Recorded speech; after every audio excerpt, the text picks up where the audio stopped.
Day 20, New Testament in a Year, Matthew chapter 14, verses 22 through 36.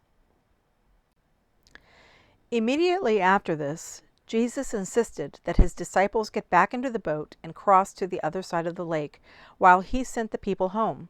After sending them home, he went up into the hills by himself to pray. Night fell while he was there alone. Meanwhile, the disciples were in trouble far away from land, for a strong wind had risen, and they were fighting heavy waves. About 3 o'clock in the morning, Jesus came toward them, walking on the water.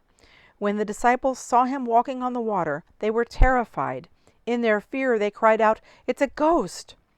But Jesus spoke to them at once. "Don't be afraid," he said. "Take courage, I am here." Then Peter called to him, "Lord, if it's really you, tell me to come to you walking on the water." "Yes, come," Jesus said. So Peter went over the side of the boat and walked on the water toward Jesus. But when he saw the strong wind and the waves, he was terrified and began to sink. "Save me, Lord," he shouted. Jesus immediately reached out and grabbed him. "You have so little faith," Jesus said. "Why did you doubt me?" When they climbed back into the boat, the wind stopped. Then the disciples worshipped him. "You really are the Son of God," they exclaimed. After they had crossed the lake, they landed at Gennesaret.